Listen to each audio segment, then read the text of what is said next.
안녕하세요. 2019년의 어느 평화로운 오후, 번화한 거리 한복판에서 갑작스럽게 메아리친 건조한 굉음이 주변의 고요를 산산조각냈습니다.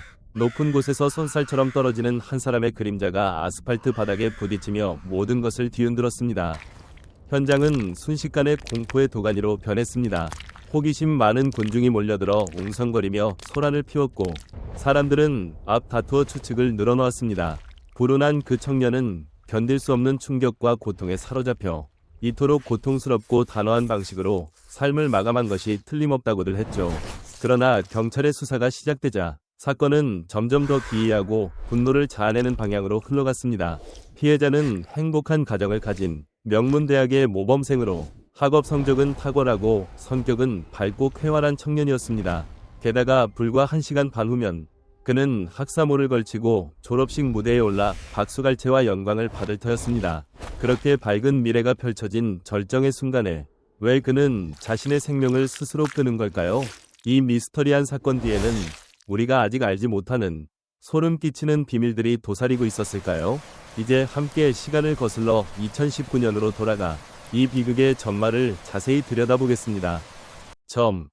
경상남도는 한국의 남동부에 위치한 지역으로 사계절이 뚜렷한 대륙성 수분 기후를 자랑합니다. 울창한 산림과 푸른 들판, 그리고 동해안의 굽이진 해안선이 어우러져 장관을 이루죠.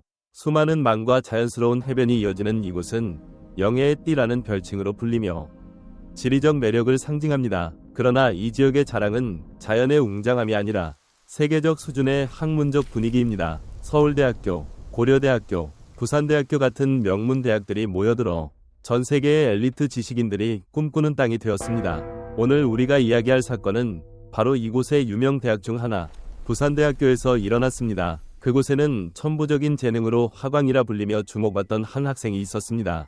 그의 이름은 박준호입니다. 박준호는 1997년 인천에서 태어났습니다. 필리핀 이민자 가정의 외아들로 어릴 적부터 집안의 자랑이라는 전설적인 존재였죠. 공부는 천재적일 정도로 잘하고 머리는 비상하며 손재주도 뛰어났습니다. 어떤 분야든 금세 익히고 어떤 일에도 성공하는 타고난 재능의 소유자였어요. 외모는 보통이었지만 타고난 유머 감각으로 주변을 웃음바다로 만들었습니다. 한두 마디 말로 모두를 박장대소하게 하니 친구들 사이에서 공인 코미디언으로 통했습니다. 사람들은 종종 외적인 아름다움은 흘러가기 쉽지만 매력적인 영혼은 영원하다고 말하죠. 박준호는 바로 그런 특별한 존재였습니다. 그러나 그 밝고 낙관적인 청년의 뒤에는 외부인으로는 상상하기 힘든 무거운 압박감이 도사리고 있었습니다. 특히 전통적인 이민 가정에서 부모님들의 기대는 명확했습니다. 성공의 길은 오직 우수한 학업 성적, 명문 학위, 그리고 사회적 지위를 가진 안정된 직업뿐이었죠. 준호의 부모님도 예외가 아니었습니다. 그들은 아들이 지식인으로서 존경받는 위치에 오르길 바랐습니다. 이상적인 직업으로는 교사, 의사, 변호사 같은 안정적이고 명예로운 길을 뽑았어요. 그래서 준호는 부모님의 꿈을 이루기 위해 모든 힘을 쏟아부었습니다. 조금의 방심도 없이 공부에 매달렸고 마침내 가족의 기대를 저버리지 않고 부산대학교 화생명과에 합격하며 집안의 영광이 되었습니다. 대학에 입학한 후에도 준호의 기세는 여전했습니다. 학업 성적은 기본 중의 기본이었고 그는 과학 연구 프로젝트와 동아리 활동에 적극적으로 참여했습니다. 만능 전사라는 말, 즉 학업뿐 아니라 모든 분야에서 활약하는 완벽주의자를 딱 들어맞았죠. 여학생들 눈에는 준호가 이상형 그 자체였습니다. 우수하고 믿음직하며 다재다능하고 책임감 강한 남자 말이에요. 하지만 아무리 완벽해 보이는 사람도 약점은 있습니다. 특히 인생의 필수 과목인 사랑에서 준호의 실력은 조금 부족했습니다. 얼마 전 여자친구 지은과 헤어졌지만 둘은 여전히 연락을 주고받으며 끊지 못할 인연처럼 얽혀 있었습니다. 대학 생활은 남녀가 스치기만 해도 불꽃이 튀기 쉽죠. 그런 와중에 준호는 후배 소연을 만났습니다. 소연은 한국에서 태어났지만 싱가포르에서 자란 미국 국적을 가진 경제학과 학생으로 준호와 같은 학번이었습니다. 둘은 필리핀 학생회에서 처음 알게 됐어요. 소연에 대한 첫인상은 영리하고 독립적이며 고요한 기품이 돋보이는 여자였습니다. 외모는 화려하지 않았지만 준호의 성격과 딱 맞아떨어졌죠. 대화가 깊어질수록 둘은 서로에게 완벽한 짝이라고 느꼈습니다. 2017년 12월 그들은 자연스럽게 연애를 시작했습니다. 캠퍼스 안에서 피어나는 달콤한 로맨스였어요. 친구들은 그 커플을 학업 최강 커플이라 부르며 심지어 부부상 같아 라고 놀리기까지 했습니다. 시간이 흘러 준호는 이 관계에 점점 더 깊이 빠져들었습니다. 모든 것을 바치듯 헌신했죠. 소연은 모든 일에 양보하고 언제나 관대하며 그녀의 말이라면 무조건 따랐습니다. 2018년 준호는 학업을 마친 후 서울의 한 병원에서 연구보조원으로 일하게 됐습니다. 소연은 학교에 남아 2020년 5월 졸업을 앞두고 있었죠. 그렇게 둘은 이별의 아픔을 감수하며 장거리 연애를 시작했습니다. 만남은 드물었지만 표면적으로는 안정된 관계처럼 보였습니다. 그러나 2019년 5월 20일 부산대학교의 졸업식이 열리는 날 준호는 특별히 휴가를 내고 학교로 돌아왔습니다. 인천에서 온 부모님도 자랑스러운 순간을 지켜보기 위해 도착했어요. 오전 8시 30분경 졸업식 시작까지 1시간 반 남짓. 부산 록스버리 지역의 주차 빌딩 옥상에서 한 젊은이가 난간 가장자리에 서서 오랫동안 멍하니 서 있었습니다. 그리고 아무런 예고 없이 그는 몸을 던졌습니다. 근처에서 차를 기다리던 사람들이 그 광경을 목격하고 패닉에 빠졌습니다. 수많은 사람들이 달려와 상황을 확인했지만 이미 피웅덩이 속에 누워있는 준호의 모습은 끔찍했습니다. 누군가 즉시 119를 불렀지만 그런 높이에서 떨어진 충격은 신의 개입조차 무의미했습니다. 구급대가 도착했을 때 그는 이미 현장에서 숨진 상태였습니다. 경찰이 도착해 신원을 확인하니 바로 오늘 졸업식에 참석할 예정이던 박준호였습니다. 그 순간 졸업식 관중석에 앉아 기대에 부푼 부모님은 상상도 못했겠죠. 경찰의 소식을 전해 듣자 어머니는 극심한 슬픔에 쓰러졌고 아버지는 머리를 쥐어뜯으며 중얼거렸습니다. 준호의 갑작스러운 죽음은 한 가정을 산산조각냈을 뿐 아니라 부산대학교 커뮤니티 전체를 충격에 빠뜨렸습니다. 밝고 유망한 청년이 졸업 당일에 스스로 목숨을 끊은 이유는 무엇일까요? 경찰도 직감했습니다. 이 일에는 더 깊은 원인이 있을 거라며 수사를 시작했습니다. 수사팀은 먼저 준호의 가족을 찾아갔습니다. 슬픔에 잠긴 어머니는 아들이 어릴 적부터 자신감 넘치고 낙관적이었으며 어떤 어려움도 피하지 않고 맞서 싸웠다고 회상했습니다. 하지만 지난 1년 동안 준호는 완전히 다른 사람이 된 듯했습니다. 자주 우울해지고 우울증 기미까지 보였죠. 가족이 물어보면 그는 웃어넘기며 화제를 돌렸습니다. 이어 경찰은 여러 경로로 준호의 친구들을 만났고 충격적인 단서가 드러났습니다. 겉으로는 완벽해 보이던 준호와 소연 커플 사이에는 긴장된 갈등이 도사리고 있었습니다. 불씨는 소연이 준호가 전 여자친구 지은과 여전히 연락하는 걸 알게 된 순간부터였습니다. 가벼운 대화일 뿐이었지만 소연에게는 용서할 수 없는 배신으로 여겨졌죠. 그 후 소연은 준호를 점점 더 옥죄기 시작했습니다. 특히 졸업식이 다가오자 그녀의 불안은 극에 달했습니다. 옛 연인이 다시 불꽃을 튀길까 봐 두려워하며 엄격한 규칙을 강요했습니다. 핸드폰 위치 추적 24시간 켜기, 메시지 즉시 답변, 이성과의 사적 만남 금지 등등. 게다가 사건 전날 밤, 즉 5월 19일에 준호와 소연은 만났습니다. 경찰이 소연을 불러 물으니 그녀는 19일에 만난 건 사실이지만 연인 사이에 흔한 일이에요. 그냥 속내를 털어놓은 거죠. 졸업식에서 바람 피우지 말라고 당부했는데 그는 동의했어요. 그런데 다음날 아침 그의 위치 추적이 갑자기 꺼졌어요. 또 지은이를 만난 게 아닌가 의심돼서 수십 통의 메시지를 보냈습니다. 라고 말했습니다. 그 메시지 기록을 보니 소연은 준호가 잘못된 선택을 할까봐 100통 넘는 메시지를 쏟아냈습니다. 간절히 애원하며 제발 그러지 마 라고 빌었죠. 하지만 준호의 마음은 이미 굳어 있었습니다. 소연이 위치를 다시 켜자 그녀는 즉시 동생에게 연락해 주차장으로 달려갔습니다. 그러나 이미 늦었습니다. 준호는 빌딩에서 떨어져 즉사했습니다. 메시지 기록과 준호 동생의 증언으로 소연의 진술이 대체로 사실로 확인됐습니다. 그녀는 정말로 최선을 다해 막으려 했지만 실패한 거죠. 그렇다면 준호를 절망의 구렁텅이로 몰아넣은 충격은 대체 무엇이었을까요?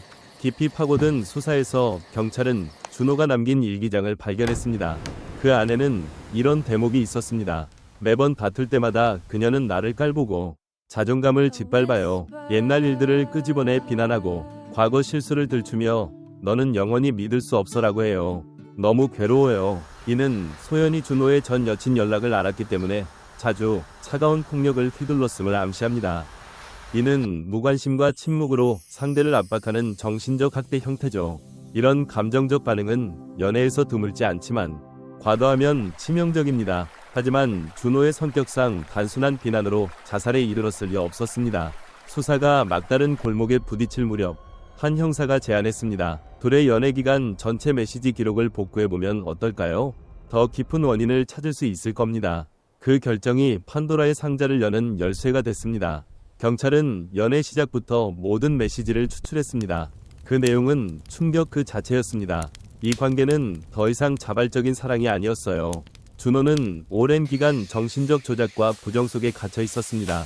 즉, 소연에게 PUA 당한 거죠.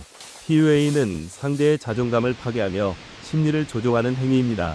18개월 동안의 대화는 숨막히는 통제, 감정적 협박, 모욕, 언어폭력으로 가득 찼습니다. 특히 준호 생의 마지막 2개월, 둘 사이 메시지는 75.337통에 달했습니다.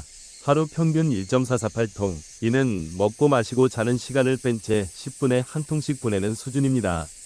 보통 커플의 상호작용을 훨씬 초월한 양이었고 그중 47.130통이 소연의 것이었습니다. 준호의 개인 시간과 공간은 완전히 빼앗겼습니다. 양의 무서움은 숫자뿐 아니라 내용에 있었습니다. 2019년 4월 1일 준호는 이렇게 썼습니다. 내 모든 존재는 내 거야. 기쁨과 슬픔, 몸과 마음, 생각과 감정, 과거 경험까지 전부 내 거. 네가 원하는 거라면 뭐든 두 손 들고 바칠게. 평범한 사람에겐 로맨틱한 고백처럼 보이지만 소연은 이 약점을 이용해 자신의 통제 욕구를 채웠습니다. 조금의 자유를 요구하면 자살로 위협하며 너 없인 못 살아 라고 협박했죠.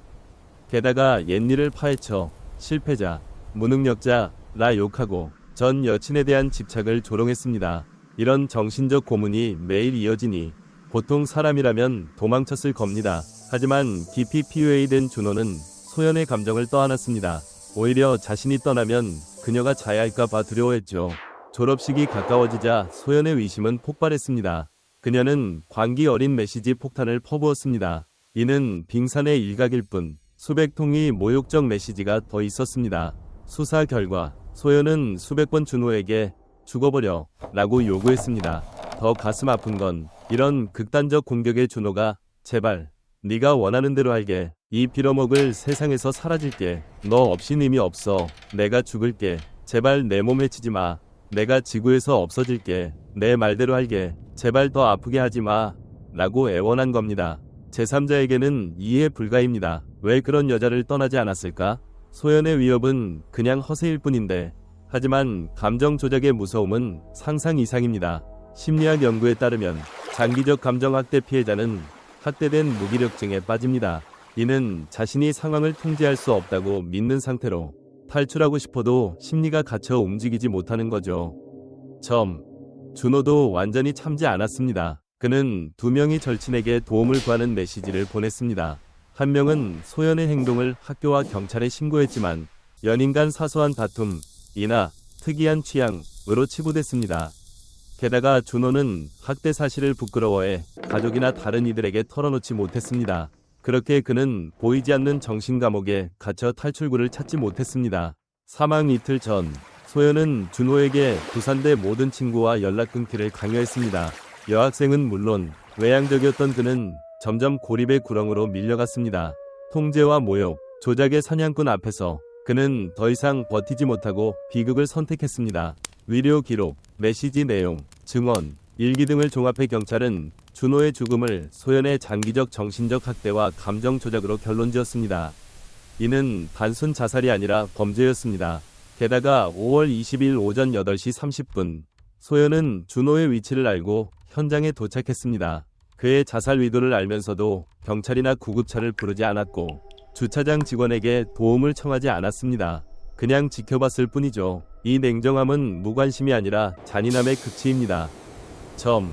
2019년 10월 18일 사건 5개월 만에 소연은 과실치사 혐의로 기소됐습니다. 이 사건은 즉시 사회적 주목을 받았습니다. 일반 살인과 달리 소연은 직접 손을 쓰지 않았고 무기나 현장 흔적이 없었죠. 일부는 말로만 공격한 거지 범죄가 아니다 라고 주장했습니다. 하지만 18개월간의 정신 조작이 준호를 절망의 나락으로 몰아넣은 건 부정할 수 없습니다. 이런 사건의 법적 판단은 논란이 큽니다. 실제로 한국에서도 비슷한 선례가 있습니다. 2014년 7월 18세 소년 현우가 여자친구 미경의 메시지와 전화 유도로 차 안에서 일산화탄소 중독으로 자살했습니다. 이 사건은 사회를 충격에 빠뜨렸고 사법 시스템의 한계를 드러냈습니다. 3년 재판 끝에 2017년 미경은 과실치사로 15개월 실형을 선고받았습니다. 이 판결은 한국 사법사에 중요한 이정표가 됐고 소연법 같은 법 제정을 촉진했습니다. 이 법은 고의적 유도나 자살 지원 행위를 형사범죄로 규정하며 최대 5년 징역을 부과합니다. 오늘 소연 사건도 미경 사건과 유사해 법 전문가들은 유죄 가능성을 높게 봤습니다. 흥미롭게도 준호 사망 3개월 후 소연은 조용히 학교를 그만두고 한국으로 도망쳤습니다. 검찰은 송환 절차를 밟았고 인터폴 적색 수배까지 신청했습니다. 국제 압력의 소연은 결국 미국으로 돌아와 재판을 받았습니다. 재판에서 변호 측은 소연은 준호의 죽음을 결코 원치 않았어요. 여러 번 막으려 했고 전화, 메시지, 현장 도착까지 했습니다. 라고 주장했습니다. 변호사는 이건 감정적으로 취약한 젊은이 둘이 뒤엉킨 욕구와 분노, 공포, 사랑이 뒤섞인 왜곡된 관계예요. 경찰이 그녀를 악마화해 두 번째 정신적 상처를 줬습니다. 라고 덧붙였습니다. 하지만 이런 변명은 증거 앞에 무너졌습니다. 47.130 통메시지가 소연의 언어적 심리적 침해와 자살 유도를 명백히 드러냈으니까요. 2021년 12월 23일 소연은 검찰과 플리디를 맺고 과실치사 불의도 유죄를 인정했습니다. 23세의 나이에 2년 6개월 실형, 10년 보호관찰, 정신치료 의무, 300시간 사회봉사, 사건 수익 금지 등의 판결을 받았습니다. 많은 이들이 너무 가벼운 형이라 비판했지만 재범이나 조건 위반 없으면 감옥 생활은 피할 수 있습니다. 이 합의는 준호 가족의 이해를 얻었습니다. 그들은 2019년 5월 20일 준호가 졸업 가운데를 입고 새 삶을 시작할 날이었는데 우리는 장례를 치렀습니다. 부산에서 인천으로의 귀환은 인생 최악의 고통이었어요. 우리는 원한이나 복수를 품지 않습니다. 시간이 아픔을 치유할 테고 준호의 추억 속에 살겠습니다. 이는 사랑 많은 준호가 원할 결과예요. 라고 밝혔습니다. 재판이 끝난 후 판사는 소연에게 내 유일한 요구는 남은 삶으로 준호를 기려라 라고 속 깊은 어조로 말했습니다. 그는 이 비극은 한 쌍이 짧은 사랑의 파국이 아니라 가정폭력의 체계적 확산을 상징합니다. 가정폭력은 피해자를 가리지 않고 나이, 성별, 인종, 국적, 경제 상태를 따지지 않습니다. 신체적 폭력일 수도 언어적, 심리적 학대일 수도 있죠. 가해자는 전통적 편견처럼 남성이나 근육질일 필요 없습니다. 누구나 가해자가 될 수 있습니다. 속담처럼 좋은 말은 봄바람처럼 따스하고 나쁜 말은 겨울 추위처럼 사람을 해칩니다. 언어는 위로가 될 수도 심장을 찌르는 칼이 될 수도 있어요. 때론 칼보다 날카롭고 총알보다 정확합니다. 피는 안 보이지만 영혼을 산산조각 낼 수 있죠. 이 사건은 단순 자살로 보였던 표면 아래 감정 조작의 어두운 이면을 드러냈습니다. 준호의 이야기는 그의 비극에 그치지 않고 정신적 학대의 파괴력에 대한 강력한 경종입니다. 독설과 통제는 칼이나 총보다 무섭습니다. 피 한 방울 흘리지 않고 영혼을 죽일 수 있으니까요. 사랑의 가면을 쓴 사냥꾼들 앞에서 자신과 주변을 경청하고 보호하세요. 준호 같은 비극이 반복되지 않도록. 오늘 이야기는 여기서 마무리지만 다음에 또 만나요. 안녕하세요.